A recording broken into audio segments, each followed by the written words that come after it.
Hello అండి. సగ్గుబియ్య పాయసం ఈ పొడి వేసి చేయడం వల్ల ఇలా చిక్కగా భలే రుచిగా ఉంటుందండి. ఎలా తయారు చేసుకోవాలో చూద్దాం. ముందుగా ఒక గిన్నె తీసుకుని చిన్న సైజు సగ్గుబియ్యం వేసుకుని ఒక్కసారి కడిగిన తర్వాత సగ్గుబియ్యం మునిగేంత వరకు వాటర్ పోసుకొని 10 నిమిషాల పాటు నానబెట్టుకోవాలి. తర్వాత స్టవ్ ఆన్ చేసి మందంగా వెడల్పుగా ఉన్నటువంటి ఒక గిన్నె మనం పెట్టుకున్న తర్వాత ఏ కప్పుతో అయితే సగ్గుబియ్యం తీసుకున్నామో అదే కప్పుతో 5 కప్పులు నీళ్లు పోసుకొని ఈ నీళ్ళని మరిగించుకోవాలి. సింపుల్గా చేసేసుకోవచ్చండి. చాలా చాలా రుచిగా ఉంటుందన్నమాట. ఈ సగ్గుబియ్యం ఎప్పుడు చేసే విధంగా కాకుండా ఒక్కసారి ఇలా ట్రై చేయండి. ఇలా నీళ్లు మరిగిన తర్వాత ముందుగా నానబెట్టుకున్నటువంటి సగ్గుబియ్యంలో వాటర్ని తీసేసి చూడండి, సగ్గుబియ్యం మాత్రమే వేసుకుని ఉండలు కట్టకుండా మొదటగా ఈ విధంగా కలుపుకుని ఈ సగ్గుబియ్యాన్ని ఉడికించుకోవాలి.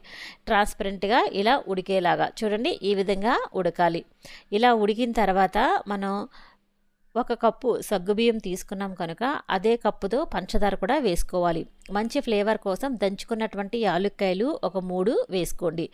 యాలుక్కాయలు ఇలా వేసిన తర్వాత ఒక్కసారి కలుపుకున్న తర్వాత మీరు షుగరు ఎక్కువ తక్కువ చూసుకుని వేసుకోండి మీకు నచ్చినట్లుగా. కానీ ఒక కప్పు సగ్గుబియ్యంకి ఒక కప్పు షుగర్ ఖచ్చితంగా సరిపోతుందన్నమాట. ఇలా పంచదార వేసిన తర్వాత పూర్తిగా కరిగేంత వరకు కూడా ఈ విధంగా కలుపుకుంటూ ఉడికించుకోవాలి. ఇలా పంచదార మనకి పూర్తిగా కరిగిన తర్వాత కాచి చల్లార్చిన పాలు 2 కప్పులు వేసుకోవాలన్నమాట. మీకు చిక్కగా అనిపిస్తే ఇంకొద్దిగా వేసుకోవచ్చు. చూడండి, నేనైతే ఫుల్ క్రీమ్ ఉన్న మిల్క్ కాచి చల్లార్చిన పాలు ఒక 2 కప్పులు అయితే వేసుకుంటున్నాను అనమాట. ఇలా వేసుకున్న తర్వాత మనం ఈ పాలు కూడా చక్కగా సగ్గుబియ్యంలో కలిసేలాగా కలుపుకోవాలి.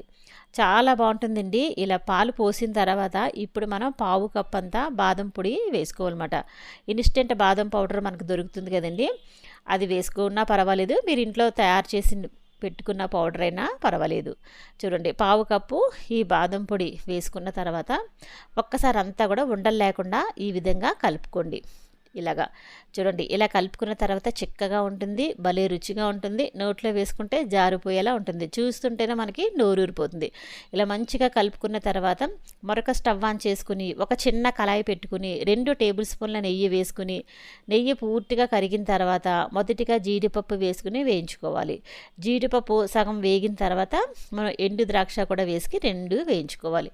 ఇలా 2 బాగా వేగిన తర్వాత మనం ఆల్రెడీ సగ్గుబియ్యం తయారు చేసి పెట్టుకున్నాం కదా, దాంట్లో కలిపేసుకోవడమే. చూసారా ఎంత సింపుల్గా మనం సగ్గుబియ్యం పాయసం తయారు చేసుకోవచ్చు. ఎప్పుడు చేసే విధంగా కాకుండా ఇలా బాదం పొడి వేసి చేయడం వల్ల మంచి రుచిగా ఉంటుందండి. ఒక్కసారి ఈ విధంగా ట్రై చేయండి. ఇలా చక్కగా వేసేసుకున్న తర్వాత కలిపేసుకోవడమే. వేడి మీదైనా తినొచ్చు, మీకు లేదు అంటే కాసేపు ఫ్రిడ్జ్లో పెట్టుకొని చల్లగా అయినా తినొచ్చు. వీడియో నచ్చితే మన ఛానల్ని లైక్ చేయండి, అలానే సబ్స్క్రైబ్ కూడా చేసుకోండి.